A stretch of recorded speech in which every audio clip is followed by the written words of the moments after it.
Graça e paz, irmãos. Boa noite a todos. Hoje nós estamos aqui para compartilhar mais uma vez com os irmãos sobre o nosso curso de Maturidade no Espírito. Última matéria do nosso curso, Visão dos Vencedores, amém? E eu queria convidar você aí na sua casa, onde você estiver ouvindo, nesse momento fechar seus olhos, orar ao Senhor, pedindo a Ele que venha falar com você, que venha ministrar ao seu coração, que venha liberar sobre a sua vida aquilo que Ele quer fazer, aquilo que Ele tem para você nessa noite. Pai de amor, nós oramos, consagrando, Senhor, esse tempo, consagrando, Senhor, a Ti esse momento e declarando ao Pai que o Senhor venha pedindo, nós venhamos pedindo para que o Senhor venha falar conosco, que o Senhor venha liberar sobre as nossas vidas. Ó Deus, revelação, entendimento, compreensão da Tua palavra, do Teu querer. No nome do Senhor Jesus, assim nós oramos. Amém? E hoje nós vamos continuando, falando sobre a visão dos vencedores. Hoje nós vamos ter um exemplo da vida de Ló, a diferença como Abraão ou como Ló. Então, em toda a Bíblia, em toda vida cristã, há duas maneiras de se viver. O princípio da fé e o princípio da naturalidade. O princípio de Cristo ou o princípio da serpente. Então, a partir lá do capítulo 13 de Gênesis, encontramos a história de dois homens, Abraão e Ló. Abraão e seu sobrinho Ló. Então, esses dois homens apontam para dois estilos de vida, duas maneiras de viver, que caminham por toda a Bíblia. O homem carnal e o homem espiritual. O crente vencedor e o crente derrotado. Então, o fato de sermos salvos nos faz legalmente vencedores. Tanto Abraão como Ló, eles são chamados de justos, no Novo Testamento, lá em 2 Pedro, capítulo 2, no verso 7 e 8. Então, vamos ler esse texto, 2 Pedro, capítulo 2, verso 7 e 8. Por mais que nós possamos ver na Bíblia, e Ló nunca ser um exemplo, e às vezes até parecer que não é um cristão, mas a Bíblia fala que eles eram justos. Por serem justos, eles eram nascidos de novo, se fosse no contexto do Novo Testamento, amém? Então, 2 Pedro, capítulo 2, versos 7 e 8 diz assim: Mas livrou Ló, homem justo, que se afligia com o procedimento libertino dos que não tinham princípios morais. Pois vivendo entre eles todos os dias, aquele justo se atormentava em sua alma, justa por causa das maldades que via e ouvia.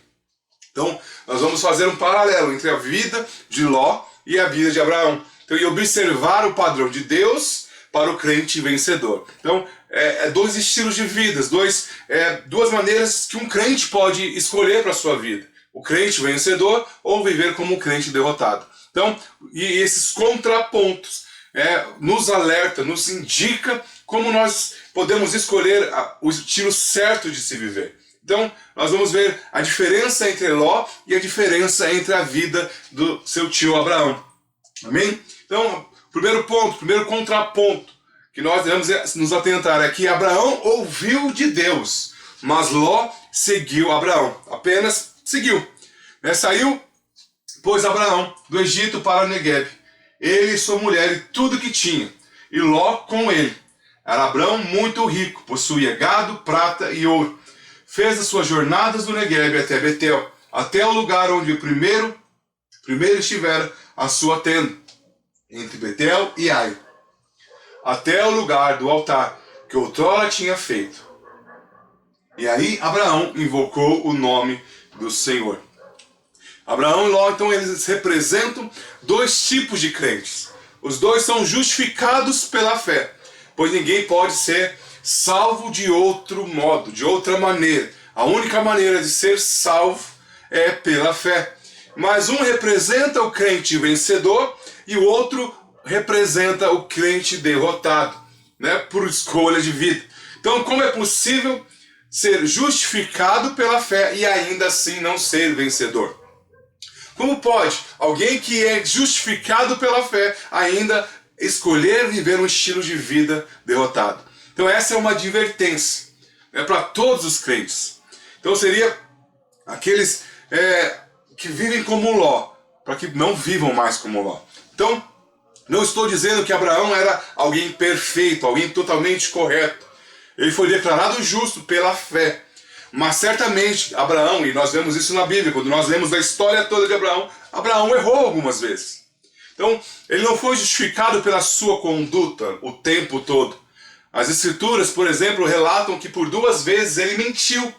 Então, Abraão caiu ao descer lá ao Egito, mas ele não quis continuar vivendo ali. Enquanto Ló desceu para Sodoma e foi viver atormentado no meio do pecado. Quando Deus livrou Abraão e Sara da mão do faraó, a Bíblia diz que Abraão voltou para a sua posição inicial, ou seja, ele voltou para o propósito original. Quando Abraão saiu em direção ao Egito, ele estava saindo debaixo, ou saindo fora daquilo que era a vontade de Deus para a vida dele. E por conta disso, ele estava entrando em problemas. Você vê quando Abraão chega no Egito, se você for olhar a história, você percebe que Abraão começa a enfrentar problemas. E aí quando Deus o livra daquele problema, Abraão volta para a posição aonde Deus havia pedido que ele fosse. Então Deus abençoou Abraão e o fez muito rico. Mas Ló foi abençoado por associação, por estar com Abraão. Então nós queremos ser abençoados por associação ou queremos ser abençoados diretamente? Qual a sua escolha de vida? Ser abençoado por andar do lado de um abençoado e receber dele as bênçãos, ou ser abençoado diretamente por Deus? Então lá no capítulo 12 de Gênesis, vemos Deus chamando Abraão e lhe prometendo grandes coisas. Abraão ouviu o chamado de Deus. Ele obedeceu esse chamado de Deus. Mas Ló, seu sobrinho, não há menção na Bíblia, não há relato na Bíblia que Deus tenha o chamado. Ele seguiu Abraão.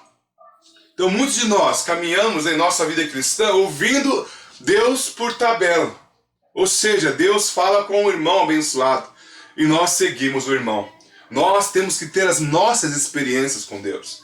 Não podemos nos contentar. Eu não estou dizendo que não é bom Deus usar alguém, você ouvir a palavra do Senhor, uma direção de Deus, ou ser abençoado pela vida de um irmão. Mas entenda, Deus quer um relacionamento pessoal com você. Deus quer falar com você. Por quê? Porque quando esse irmão faltar, ou quando esse irmão não estiver mais próximo de você, você tenha acesso, ou seja, você consiga discernir a voz de Deus, você tem a sua, ou seja, a resposta diretamente do Senhor para a sua vida. É interessante, é bom termos a nossa base. Por que temos uma base de nós mesmos ouvir a Deus? Porque nada nos abala. O do nosso relacionamento é direto. Quando eu falo direto com o Senhor, eu não estou dizendo que você deve negligenciar, deve anular a vida dos irmãos que estão ao seu redor. Eu estou dizendo que quando esse irmão falhar, quando esse irmão não estiver perto, você não será abalado. O grande problema é que muitos crentes baseiam a sua vida através da vida de outros irmãos. E se aquele outro irmão, porventura, caia ou fale, essa pessoa que está baseando a sua vida através da vida do irmão também vai cair e vai falhar. Quantas vezes já ouvi pessoas falando: eu estou assim porque fulano de tal é desse jeito, ou porque a igreja é desse jeito, ou porque isso, ou porque aquilo. Sendo que o nosso relacionamento é com Deus. Nós temos que ouvir a Deus. Então você percebe, o crente vencedor é aquele que tem uma palavra de Deus, que ouve o Senhor. Então, Ló seguiu Abraão. Abraão seguiu a palavra do Senhor. A segunda diferença entre Abraão e Ló é que Abraão andou por fé, enquanto Ló andou por vista. Levantou Ló os seus olhos e viu toda a campina do Jordão, que era toda bem regada, antes de haver o Senhor destruído Sodoma e Gomorra. Como o jardim do Senhor, como a terra do Egito, como quem vai para Zoar. Então Ló escolheu para si toda a campina do Jordão e partiu para o oriente, e separaram-se um do outro. Então Abraão tinha um coração para o testemunho de Deus. Ele preocupou, ou seja, ele atentou, né, com o conflito entre os pastores que cuidavam do seu rebanho, né, e os rebanhos de Ló. Né, havia os cananeus, os fariseus naquela terra, os observando. Ele estava preocupado com o testemunho do que eles iriam achar. Então ele se preocupou, né, com o seu testemunho diante do mundo. Então precisamos nos preocupar em mostrar Cristo sendo glorificado em nossa vida pessoal. Nossa conduta deve honrar o nome do Senhor. Então nesse momento, Ló mostrou o quão natural ele é. Em vez de consultar o Senhor para saber aonde ir, ele simplesmente escolheu a direção baseando nas aparências, baseando na melhor opção natural. Nós não podemos ser crentes que não avaliam as coisas com os olhos de Deus. Nós temos que sempre buscar o Senhor para saber o que Deus enxerga, para saber o que Deus está vendo a respeito daquilo. Irmãos, muitas vezes, decisões ali, há duas escolhas na nossa vida. Muitas vezes parece tão óbvio, parece tão claro que uma escolha é certa, olhando de uma maneira natural, mas é importante que nós não tomemos decisões baseadas no natural, mas que a gente busque o Senhor, olhe o que a palavra de Deus diz, Deus fala a respeito daquilo. Então, tenha cuidado para seguir a visão natural, mesmo que as circunstâncias pareçam óbvias. É preciso, é necessário orar e saber de Deus. Então Ló escolheu, baseando os seus olhos naturais, e foi parar no lugar errado. Levou toda a sua casa. Mas Deus disse para Abraão levantar os seus olhos para o norte, para o sul, para o leste, para o oeste, porque tudo aquilo lhe seria dado. Então, isso nos fala de uma visão espiritual, de uma visão alargada, de uma visão superior. A visão natural é muito limitada, é localizada, ela só consegue enxergar a um palmo à sua frente. Ela só consegue enxergar aquele momento, ela só consegue enxergar aquele dia. Mas a visão natural te leva a enxergar o futuro, te leva a enxergar muito além do que os seus olhos naturais veem. Então a visão espiritual é sempre abrangente e inspiradora. Mas a visão natural vai limitar você, vai paralisar você em algum momento. Naquele momento, para aquele dia, para aquela hora, a visão natural parece melhor. Mas se comparando com o que Deus tem, com as coisas que Deus tem preparado para aqueles que o amam, são coisas que não subiram aos olhos, coisas que ainda seus ouvidos não ouviram. Por isso é importante, sempre que tomar uma decisão, olhe com os olhos de Deus, ore buscando o Senhor. Então, o resultado de andar por vista é que Ló foi aos poucos, né, dia após dia, visão natural após visão natural, parar em Sodoma. Então, isso é o resultado, né, de confiar na força e no entendimento próprio. Achar que sabe todas as coisas. Não transforme a vida cristã numa questão meramente moral. Deus não quer fazer de nós somente homens bons. Ele quer fazer de nós homens e mulheres que tragam a natureza divina dentro de si, que expressem a glória de Deus dentro de si. Então Ló foi um exemplo de alguém que andou por vista. Alguém que andou por uma visão natural. E Abraão é alguém que andou por fé. Nós cristãos somos chamados a andar por fé. O justo vive pela fé. Você percebe? Em Hebreus nós vimos que os dois foram chamados, em 2 Pedro vimos que os dois, em Hebreus também fala que os dois são mencionados como justos. Mas você percebe que Deus deu um caminho pelo qual o justo deve viver? E qual é esse caminho? O justo viverá pela fé. É interessante, porque há justos que andam e vivem por vista. E sempre vão, sem perceber, se afundando e andando no caminho de Sodoma. Outra diferença é que Abraão habitou em tendas e Ló habitou na cidade de Sodoma. Lá em Hebreus 11:9 diz: pela fé Abraão peregrinou na terra da promessa, habitando em tendas, porque aguardava a cidade que tem fundamentos, da qual Deus é o arquiteto e fundador. Então naqueles dias habitar em tendas é fazer parte do mover de Deus. Era a maneira que Deus havia determinado para o seu povo, para as pessoas que eram conhecidas por ele, viver. Então, não havia nada de errado morar em Sodoma, mas estava fora da vontade do mover de Deus. Sodoma é uma cidade. Então, não era pecado morar na cidade, mas o mover de Deus para aquele tempo era morar em tendas. Então, Abraão viveu pela fé, né? Peregrinou na terra da promessa, pela fé, habitando em tendas, porque aguardava a cidade que tem fundamentos, da qual Deus é o arquiteto e fundador. Então a atitude de Abraão de morar em tendas era profética.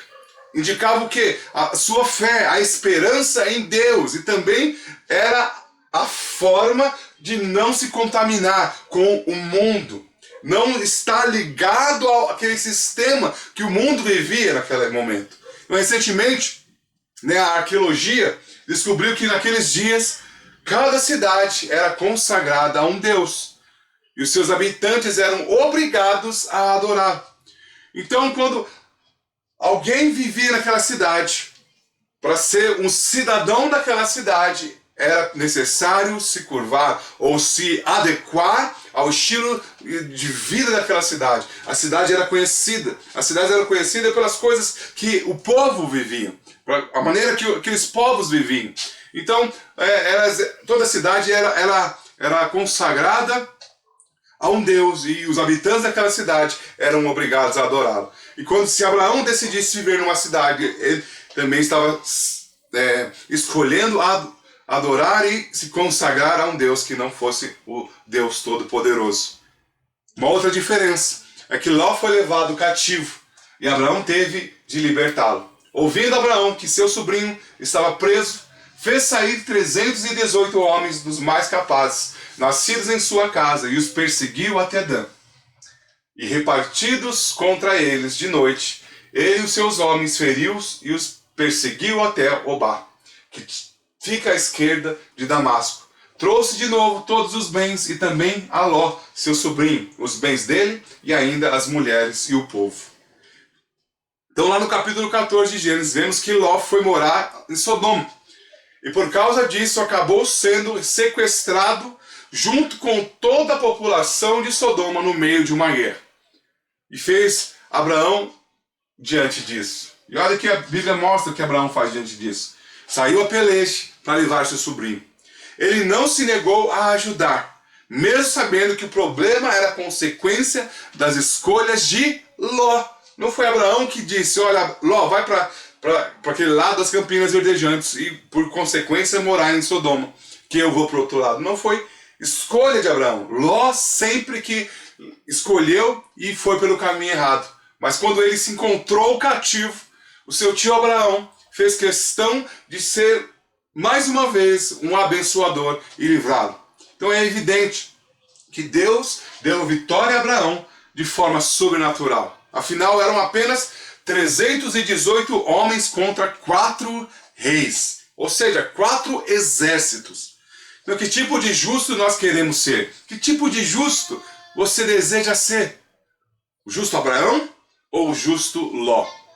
Os espirituais têm problemas. Não quer dizer que quem é espiritual, que escolhe o caminho de ser o crente espiritual, o crente vencedor, não terá problemas. Mas os carnais são um problema. Você percebe? Os espirituais têm problemas, mas os carnais se tornam um problema. Então tudo aconteceu porque Ló estava no lugar errado, na hora errada. Então, Gênesis 18, verso 1. Deus veio a Abraão junto com 2 anjos, mas quando foi destruir Sodoma, apenas os 2 anjos foram. Por que isso aconteceu? Na verdade, os anjos nem quiseram entrar na casa de Ló, porque eles não se sentiam bem na casa dele. Mas na casa de Abraão, eles entraram e comeram, E nós podemos ver essa diferença. Então os anjos mandaram que eles fugissem para os montes. Então esse era o lugar onde estava Abraão, o lugar mais alto, ou seja, o lugar com os padrões morais e espirituais. O Abraão era justo pela fé e habitava nos lugares altos. Ló era justo pela fé, mas habitava nos lugares baixos, das campinas de Sodoma. Qual dos dois justos você deseja ser? Qual dos dois justos você quer ser conhecido? O justo Abraão ou o justo Ló? Uma outra diferença é que Deus falou com Abraão e Ló não conheceu o mover de Deus e a vontade de Deus.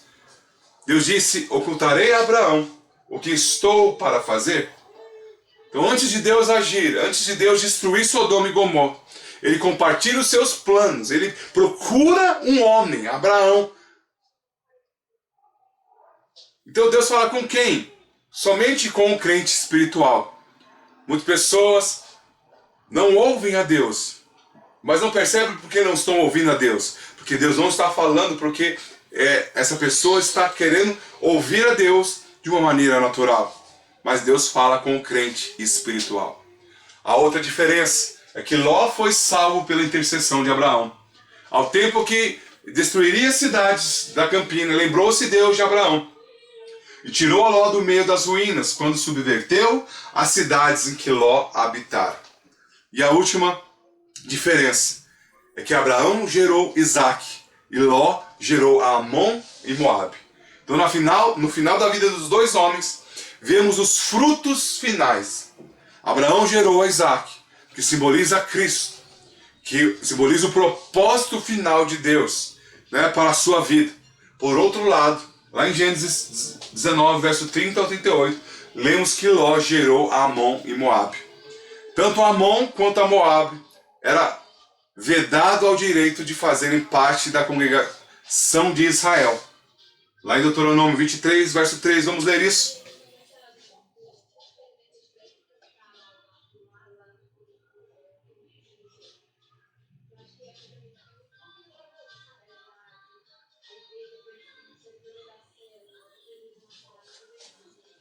Diz assim: nenhum amonita ou moabita ou qualquer dos seus descendentes até a 10ª geração poderá entrar na Assembleia do Senhor. Então, a descendência de Ló foi proibida de fazer parte, né, do povo de Deus. Ló gerou os seus filhos por meio de um incesto com suas próprias filhas, né, e apontam para o fruto da carne, podre e vergonhoso. Então, o que aconteceu quando, né, Deus destruiu Sodoma e Gomorra? Saiu Ló, suas duas filhas e sua esposa, né, começaram a fugir da cidade. A Bíblia fala que a esposa de Ló olhou para trás e ela, por ter olhado para trás, virou uma estátua de sal. E eles se esconderam num lugar, ao ponto das filhas de Ló pensar que não havia mais habitantes sobre a terra. Então elas pensaram em si mesmas: olha, nosso pai não vai ter mais descendência. Elas embebedaram ele, tiveram relação com ele e geraram Amon e Moabe, que apontam para o fruto da carne, que apontam para o fruto podre e vergonhoso da carne. Então você sabe que os filhos de Ló cometeram, né, incesto, porque elas achavam que não havia mais homens na terra. Então elas tinham a mentalidade de Sodoma. Você percebe? Ló, justo, salvo, conduziu a sua casa para viver num lugar, e essa mentalidade daquele lugar tomou conta da vida das suas filhas. Eclesiastes 3 diz: ensina o caminho que a criança deve andar, e dificilmente ela se desviará dele. Você percebe? Há muitos pais que ensinam o caminho errado para os filhos. E a Bíblia está dizendo que o caminho que você ensinou, dificilmente o seu filho sairá. Você percebe que há um grande risco quando você decide pensando só em si mesmo. Às vezes eu me preocupo, cuidando principalmente de jovens e adolescentes, e eu vejo muito isso, que os pais tomam decisão por si e não pensam na sua descendência, não pensam na sua casa. Mudam de igreja como se fosse de roupa. Saem, né, dali como se estivesse trocando de carro. Porque, esse modelo não me agrada mais, não quero mais isso para minha vida. E às vezes tem um filho pequeno, adolescente ou criança ainda, e não percebe que isso vai afetar a mentalidade, né, de Sodoma e Gomorra. Ló era responsável pelas suas filhas, pela sua casa. Ele não se atentou a isso. E quando essa mentalidade apareceu, o problema foi grande. Nós vemos que elas decidiram pelo incesto. Então não siga a mentalidade das filhas de Ló. Busque o Senhor em vez de baixar os seus padrões espirituais. Pense, você é quem vai ensinar o caminho para os seus filhos. Você que tem filhos, você que ainda não tem, quando tiver, pense, é você que vai ensinar os caminhos do Senhor. E a Bíblia diz, ensina o caminho que a criança que ela deve andar, e dificilmente ela se desviará deles. Então todos, né, temos diante de nós dois caminhos, o da carne ou o do Espírito. A carne é a derrota, o Espírito é a vitória. Então não tenho dúvida que você é um justo, mas você é um justo como Abraão ou um justo como Ló? Então onde começou o problema de Ló? Creio que, em primeiro lugar, o seu problema começa pelo fato de ele não ter a sua própria fé na bondade de Deus. A segunda razão pode ser, né, vista no dia em que ele foi libertado para Abraão do cativeiro. Ele resolveu voltar a viver em Sodoma. Ele seguiu o rei de Sodoma em vez de seguir a Melquisedeque. Então, não se menciona que Melquisedeque tenha oferecido pão e vinho a Ló. Isso nos mostra o quê? Que Ló não tinha a revelação da ceia do Senhor. Então a comunhão não era oferecida a todos. É somente para aqueles que possuem a fé do tipo de Abraão. O dízimo não é para todos, é somente para os crentes tipo de Abraão. Então aquele que possui a fé do tipo de Abraão pode dizer confiadamente, bondade e misericórdia certamente me seguirão todos os dias da minha vida, e habitarei na casa do Senhor para todo sempre. Somente os crentes que possuem fé. Ló não é mais mencionado na Bíblia depois desses eventos. Sua memória cessou, né? E ele e a sua esposa se tornaram apenas uma advertência para que não caiamos no mesmo erro. Nós vemos isso. Aleluia. Continuando, então há uma diferença entre salvação e galardão. Então, galardão é a recompensa dos crentes. Então, qual a diferença entre ser salvo e receber recompensa? Então, a salvação relaciona-se com a vida eterna. Contudo, o galardão será dado no tempo em que o Senhor irá distribuir a recompensa aos servos que foram fiéis. Então, alcança-se a salvação pela graça, pela fé, mediante a fé no Senhor, não por obra. Então a recompensa, por outro lado, depende das obras feitas segundo a graça de Deus. Então a salvação é a matrícula, e por meio dela todos entramos na escola de Deus. Todavia o diploma é o reino, a recompensa. Então nós temos que entender que é uma recompensa e é um reino. Amém? Que a recompensa é o reino de Deus. Então o primeiro ponto é entendermos que o vencedor, existe o crente vencedor. Romanos 8,31 diz assim: em todas essas coisas, porém, somos mais que vencedores por meio daquele que nos amou. Então, legalmente, somos mais que vencedores. Cristo nos garantiu a vitória. Porém, é possível que não vivamos isso em nossa experiência. Então, posição legal é aquilo que é nosso por direito, que é uma posição que eu fui colocado. Posição experimental, porém, é tornar a experiência aquilo que já é verdade legalmente. Então, os vencedores são aqueles que já entraram na experiência e se apropriaram daquilo que é de todo crente por direito, de herança. Por isso, uma coisa é ser salvo e outra coisa é ser vencedor. Os vencedores são todos os crentes que já entraram na experiência da herança, já estão vivendo uma experiência da vitória. Então é possível perceber, né, que ser um vencedor é uma questão de maturidade, é uma questão de compreensão, é uma questão de entender e escolher esse estilo de vida. Então o primeiro ponto que precisamos entender, que o vencedor é aquele que se torna cada vez mais parecido com Cristo. Então, e a recompensa é o reino. Em tempo em que crentes vencedores serão recompensados, é chamado de reino. Ou seja, é a recompensa dos crentes que entram na experiência da vitória. Então o Sermão do Monte, em Mateus 5 a 7, fala do reino dos céus. Esses ensinamentos do Senhor dizem-nos como o homem pode entrar no reino dos céus. Então, o assunto principal do Sermão do Monte, Mateus 5 a 7, é o reino dos céus. Então a questão da recompensa nele mencionada com frequência, porque o reino dos céus é a recompensa. Então, em primeiro lugar, o homem será recompensado de acordo com suas obras. Segundo, a recompensa será distribuída quando Cristo vier à glória de seu Pai com seus anjos. Em outras palavras, o tempo do reino é o da recompensa. Quando o reino vier, a recompensa virá também. Então sabe-se que a recompensa é a obtenção da coroa e do trono. E o que é uma coroa? Então a coroa representa uma posição no reino e a glória no reino. Então, assim como um rei, a sua coroa o representa.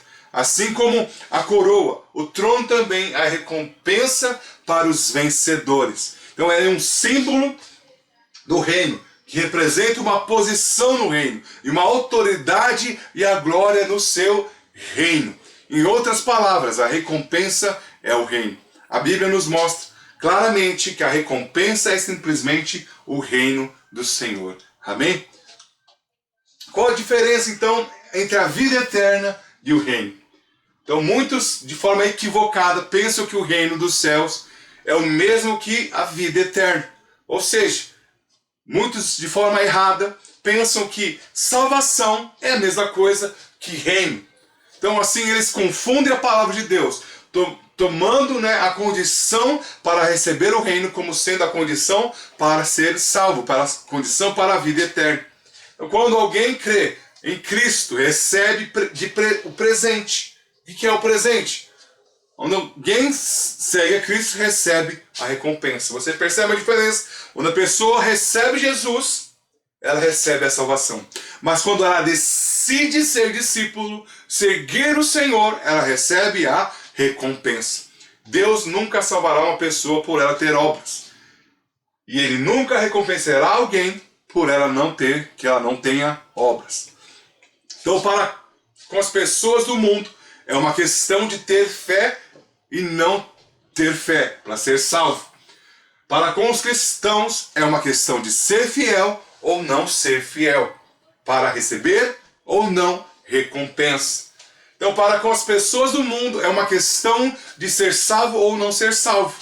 Para os crentes, é uma questão de ter ou não a recompensa, é de receber ou não galardão.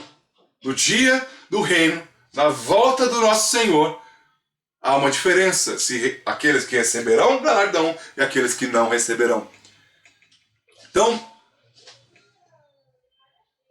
olhando para isso, podemos ver 8 diferenças entre salvação e reino. Então, a primeira diferença é quanto à posição. Então, todas essas coisas, porém, somos mais do que vencedores, por meio daquele que nos amou. Então, há uma diferença entre posição legal e posição experimental. Legalmente, já somos mais que vencedores. E Cristo já nos garantiu a vitória. Tomar algo experimentalmente significa colocar na experiência aquilo que já é verdade legalmente. É o quê? É viver aquilo que você é. Você percebe que há muitos crentes que são, mas não vivem o que são. E vivem como o mundo vive. Os vencedores são aqueles que já entraram na experiência, que é de todo crente legalmente pela graça. Então uma coisa é ser salvo, outra coisa é ser vencedor. Apesar de todo crente nascido de novo ser um vencedor legalmente, sabemos que essa não é a experiência de todos. Então, na verdade, existem muitos crentes que vivem como derrotados. Nasceram de novo, são filhos de Deus, mas ainda vivem como sendo não filhos de Deus. Então, você pode ter uma vida eterna, ter salvação, e ainda assim viver como um derrotado. Então essa é uma questão muito séria, muito complicada. Um homem pode se casar com uma mulher, né, legalmente no cartório, mas só se casar experimentalmente, né, com ela muito tempo depois. Né? Pode ir lá assinar um papel, pode ter uma cerimônia, pode ter uma festa, mas experimentalmente depois de muito tempo. Gálatas 4, verso 1 diz que enquanto o herdeiro é menor, em nada difere do escravo. Você pode perceber como é sério essa questão? Você pode ser um filho, mas que vive como escravo. Então essa é uma diferença. Então a diferença da posição e da... não só viver na posição, mas ter a experiência da posição que nós já temos em Deus. A segunda diferença é quando a forma como é adquirido. Então a salvação, né, a diferença entre salvação e reino. A forma que nós recebemos. Então a salvação é pela graça, mediante a fé, enquanto o reino é adquirido por obras de justiça praticadas, né, como resultado ou frutos da graça que recebemos. Os frutos, né, da graça. A salvação é de graça e o reino é por frutos. Então, eu lhes dou a vida eterna, jamais perceberão e ninguém os arrebatará da minha mão. Essa é a salvação. Uma vez que você é salvo, esqueça a questão da condenação. Não há mais condenação para aqueles que estão em Cristo Jesus. Você não pode perder a sua salvação, porque o Senhor disse, o Senhor também diz que aquele que vem a Ele, nunca ninguém o arrebatará das suas mãos. Então a salvação é pela graça, mas a recompensa depende das obras que fazemos com base na graça recebida. Eu sou aquele que sonda a mente e corações, e vos darei a cada um segundo as vossas obras. Então se a salvação é adquirida inteiramente pela graça, mediante a fé, então como é que o reino é adquirido? O reino é adquirido cumprindo condições de Deus ligadas à fidelidade e perseverança. Não, veja como exemplo o que Jesus disse no Sermão do Monte, mas tudo isso é pela graça. Bem, outra diferença, terceira diferença, quanto à duração. Então a salvação é eterna, enquanto o reino durará 1000 anos. Bem-aventurado e santo é aquele que tem parte da primeira ressurreição. Sobre estes a segunda morte não tem autoridade.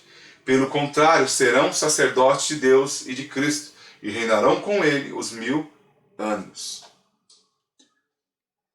Outra diferença, quarta diferença, quanto ao sofrimento. A salvação não depende de nada que façamos, mas o reino às vezes implica sofrimento e privação. Ou seja, sacrifício. E ainda vos digo que é mais fácil passar um camelo pelo fundo de uma agulha do que entrar um rico no reino de Deus. Ou seja, é necessário abrir mão.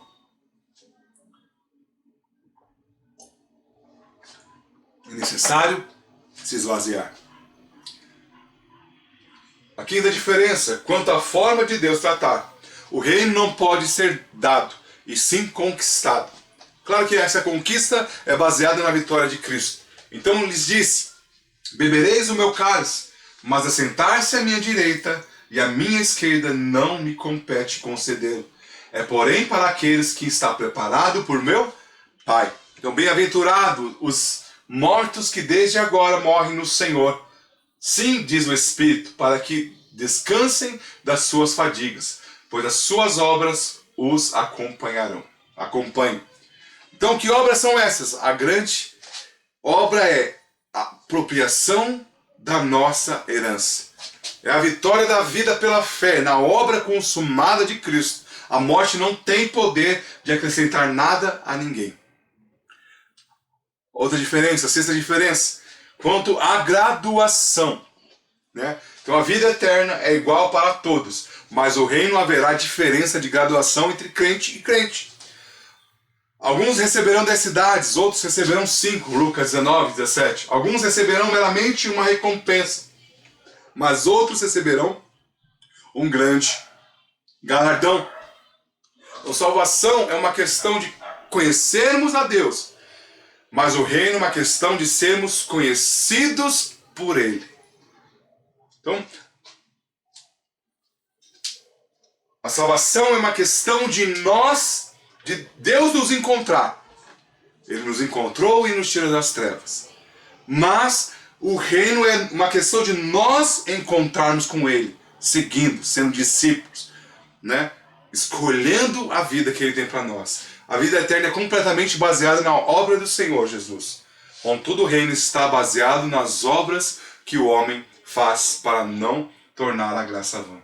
Você percebe que a diferença que a salvação é uma escolha de Deus.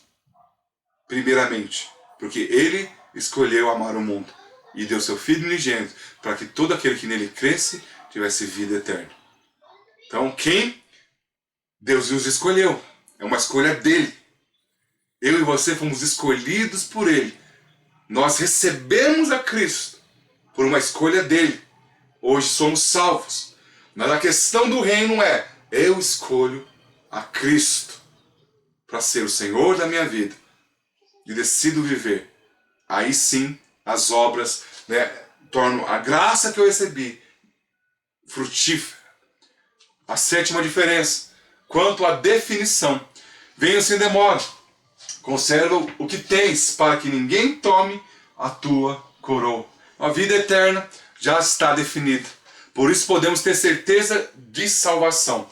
Ser um vencedor, no entanto, é uma questão em aberto, pois podemos ser hoje e não ser amanhã, ou vice-versa.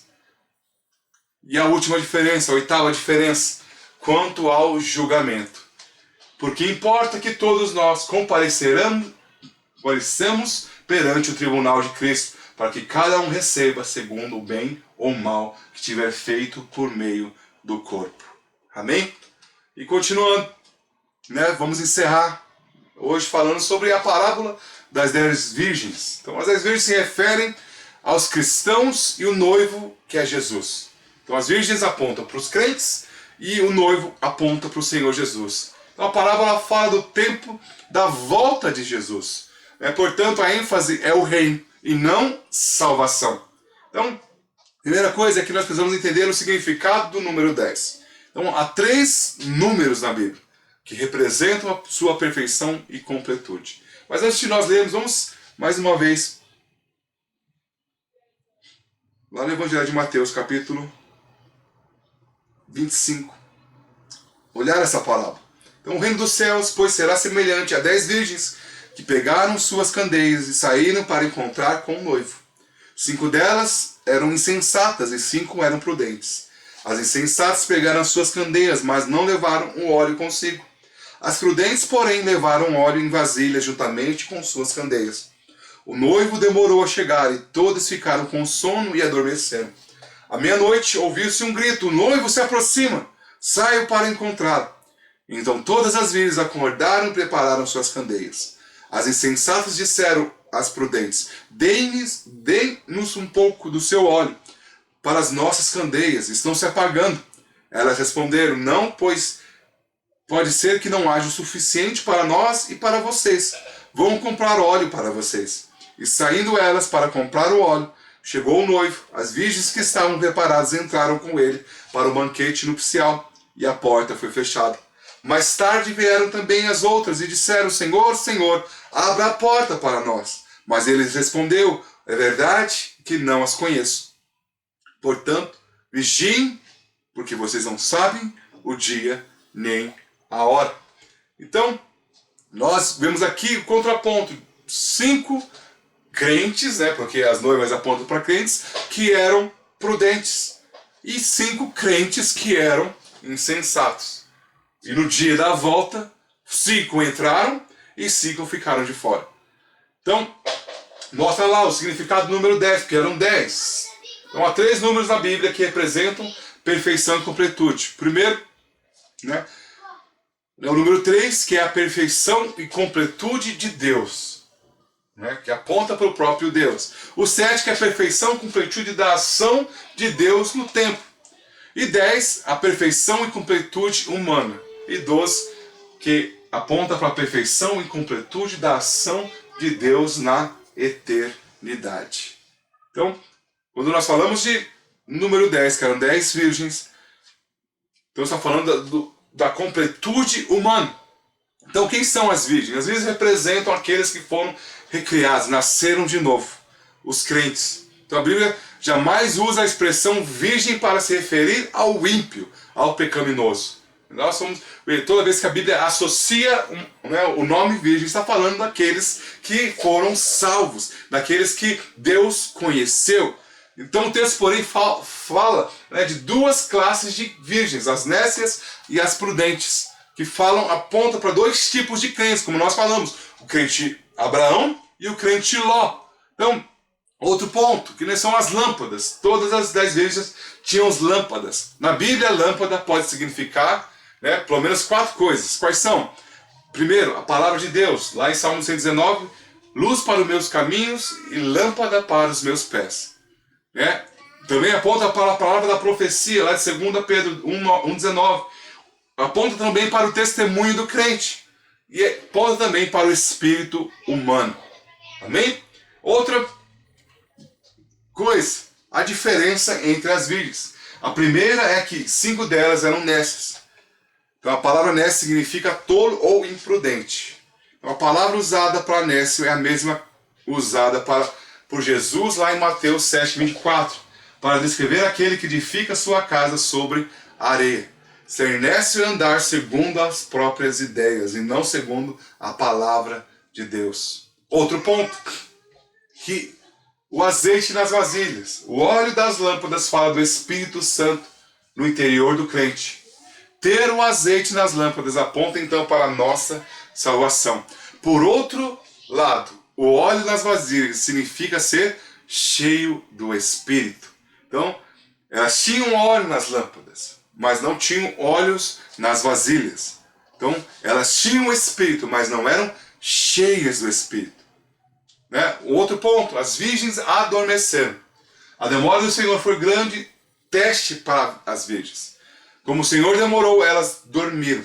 Na palavra de Deus, dormir tem 2 significados. Apostatar-se ou desviar-se do caminho. Ou morte física. Então, mostra que elas estavam ali, fora, por demorar, estavam adormecidas, no sentido daquilo que era a vida de Deus. Então, nessa palavra, o sono não pode significar apostasia, por 4 motivos. As virgens prudentes também dormiram. Então, as virgens prudentes não foram afetadas pelo sono. O Senhor não as repreende pelo sono, mas ignoram esse fato. Então, o ponto central da parábola é o verso 13, que fala de vigiar. E aqueles que se desviam não estão vigiando. Outro ponto, que fala a compra do azeite. No verso 8 e 9, vemos que o azeite deveria ser comprado. O dom do Espírito pode ser dado pela imposição de mãos.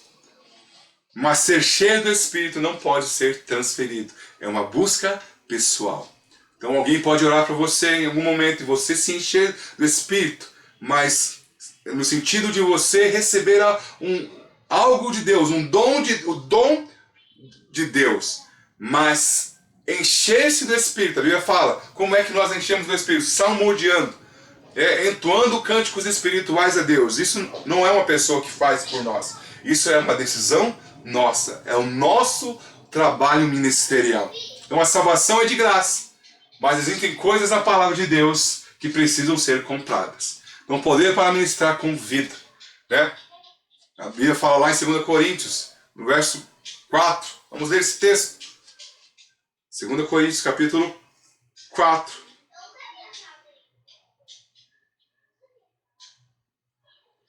Verso 8. Diz assim: de todos os lados somos pressionados, mas não desanimamos. Ficamos perplexos, mas não desamparados. Somos perseguidos, mas não abandonados. Abatidos, mas não destruídos. Trazemos sempre o nosso corpo a morrer de Jesus. O morrer de Jesus, para que a vida de Jesus também seja revelada em nosso corpo.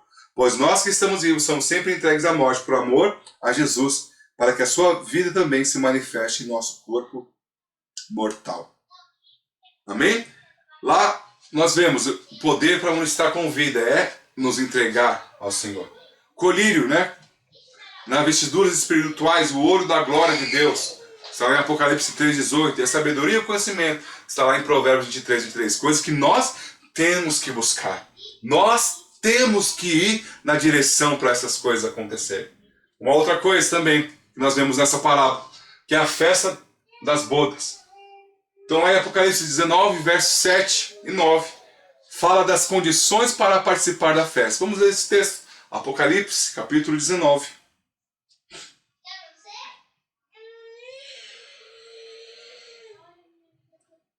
Verso 7. Regozijemo-nos, vamos nos alegrar e dar-lhes glória, pois chegou a hora do casamento do Cordeiro e da sua noiva já se aprontou. Foi-lhe dado para vestir-se de linho fino, brilhante e puro. O linho fino são os atos justos dos santos. E o anjo me disse: escreva, felizes os convidados para o banquete do casamento do Cordeiro. E acrescentou: estas são as palavras verdadeiras de Deus. Você vê que há condições para entrar nas bodas do Cordeiro. Então, nesse caso, vemos que ser cheio do Espírito é uma condição fundamental. Não basta ser íntegro, é preciso ser cheio de Deus, cheio da vida do Espírito. Um outro ponto que nós vemos na parábola das virgens é que sabemos que Deus é onisciente, mas no texto ele diz que não conhece as virgens, que eram noivas. Ele diz: não vos conheço. No original existem duas palavras igualmente traduzidas como conhecer, né? Em português. É oida e gnosco. Então Jesus fala ali que não as conhece, porque elas não manifestavam a vida dele. Então nós precisamos nos encontrar com o Senhor, estarmos preparados no dia que ele vir. Nós podemos pensar, há muitos sinais que têm nos acompanhado, mostrado, né, que está próximo o dia do nosso Senhor. Que ele possa nos encontrar como as virgens prudentes, cheias do Espírito, cheios da vida de Deus, transbordando do fluir e dos rios de águas vivas. Que você possa ser esse crente Abraão, cheio de fé, que anda por fé e não por vista. Que você entenda que ser cheio do Espírito é algo que vai te conduzir a viver a vida que Deus tem para você. Que o Senhor te abençoe ricamente, que você seja cheio da glória do Senhor, da vida do Espírito, em nome do Senhor Jesus. Amém? Que Deus abençoe grandemente a sua vida.